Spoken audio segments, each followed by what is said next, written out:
तो भगवान के प्रसाद का है, और दूसरा है भगवान के पूजा से उदासीन होने के कारण है। क्या होता है, चतुर्थ अध्याय में फिर से एक जगह भगवान की इच्छा होती है कि मैं इनका थोड़ा सा मैं टेस्ट लेता हूँ कि ये सुधरे हैं कि नहीं सुधरे हैं।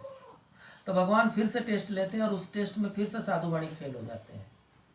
तो फिर से भगवान ज़्यादा कुछ नहीं करते हैं, उनका जो धन संपदा वाला जो नाव है उसको जल में डुबो देते हैं, इनविजिबल कर देते हैं।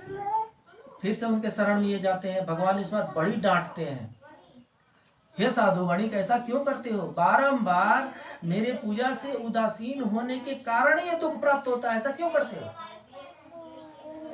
साधु वणिक कोई ऐसा छोटा मोटा आदमी नहीं है, सोने चांदी हीरे मोती का व्यापार करता है, बड़ा बुद्धिमान आदमी है।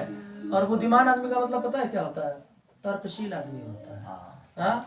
अगर मैं आपसे तर्क में हार गया तो मेरी बुद्धि कम हो जाएगी ना, इसलिए भाई गलत हो चाहे सही हो मैं तो तर्क देता ही रहूंगा। साधु वणिक कहते हैं, हे भगवान ये बड़े आश्चर्य की बात है, ये बड़े आश्चर्य की बात है कि आपसे आपकी माया से मोहित होने के कारण ब्रह्मा आदि देवता भी आपके रूपों एवं गुणों को यथार्थ रूप से नहीं जान पाते हैं। फिर मैं मूर्ख अगर नहीं जान पाया तो इसमें कौन से आश्चर्य की बात है। आपकी इच्छा जो होती है, आपकी इच्छा के बगैर पत्ते नहीं हिलते हैं। आप जिसको चाहें पूजा होने से पहले बुला लें, कहाँ चली गई वो, हाँ, जिसको चाहे उनको पूजा होने से पहले बुला लें, जिसको चाहे उनको पहले अध्याय में बुला लें, जिसको चाहे उनको दूसरे अध्याय में बुला लें। कहने का मतलब कि आपके पास तो रिमोट कंट्रोल है, आप जब दबाएं आपके पास लोग हाजिर हो जाएंगे। आप चाहें और आपके दरबार में कोई ना आए, ऐसा तो हो ही नहीं सकता है। ऐसा कहा भी जाता है कि भगवान का जहाँ पूजा पाठ हो रहा है वहां पर आप तभी जाएंगे जब उनकी प्रेरणा हो। अगर उनकी प्रेरणा न हो हो सकता है कि आपके पास इन्होंने बुलाया ही नहीं हो सकता है कि आफ्टरनून लग जाए, हो सकता है कि नींद आ जाए, हो सकता है कि वो दिन भर क्रिकेट खेलते रहते हैं सब, वो क्रिकेट में आ जाए, कुछ ना कुछ होगा। You will not reach there. अगर भगवान हैप्पी है तभी आप भगवान के दरबार में जाएंगे। यही बातें साधु वणिक बता रहे हैं कि आपकी माया से मोहित कारण ब्रह्मा आदि देवता भी आपके रूपों गुणों को यथार्थ रूप से नहीं जान पाते। फिर मैं मूर्ख अगर नहीं कर पाया तो इसमें मेरी गलती पूरी थोड़ी है, पूरी गलती मेरी नहीं है, कुछ गलती आपकी भी है। आपने मेरे अंदर वो प्रेरणा ही नहीं जगाई जिससे मैं आपका पूजन पाठ कर सकूं। ऐसा साधु वणिक भगवान को कह रहे हैं। भगवान तो दयालु है, जनार्दन है, बोले चलो ठीक है आने से ठीक से रहना। लेकिन हम भगवान नहीं है और हमारे पास भी तर्क करने की शक्ति है, और हमारा तर्क ये कहता है, ये महान कुतर्क है, इस त्रिलोक का सबसे बड़ा कुतर्क है।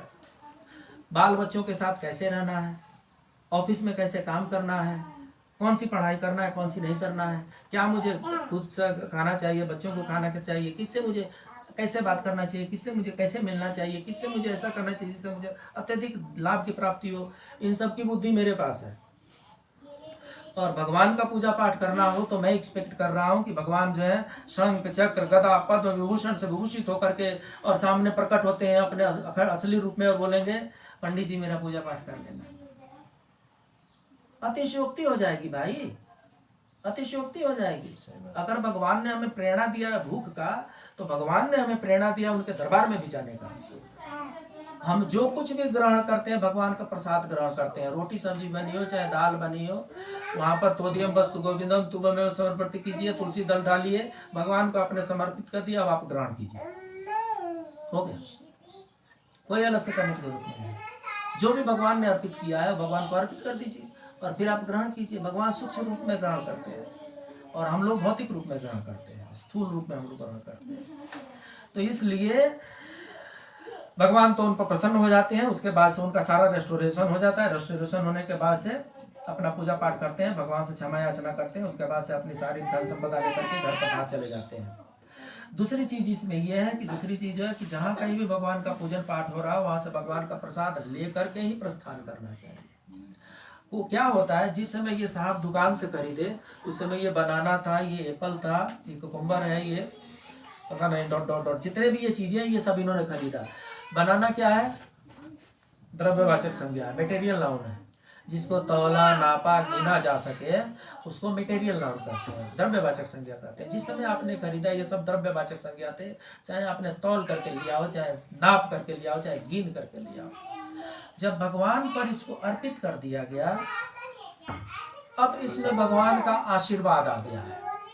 भगवान का आशीर्वाद आ गया, अब ये प्रसाद हो गया है।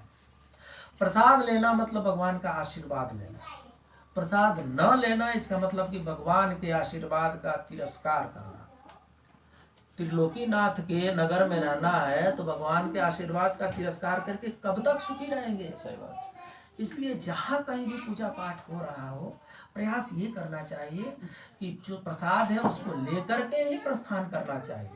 और हमारे जितने भी पूर्वज थे, वे पूर्वज बहुत समझदार थे, और इसीलिए प्रसाद में उन्हीं सामग्री को शामिल किया गया जो उत्तम प्रकार के हों, जिसमें किसी को परहेज न हो। तो इसलिए जो भी प्रसाद में सामग्री आती है उत्तम प्रकार की आती है, और जहाँ कहीं भी पूजन पाठ हो रहा हो वहां से प्रसाद लेकर के ही प्रस्थान करना चाहिए। प्रेम से बोलिए श्री सत्यनारायण भगवान की जय।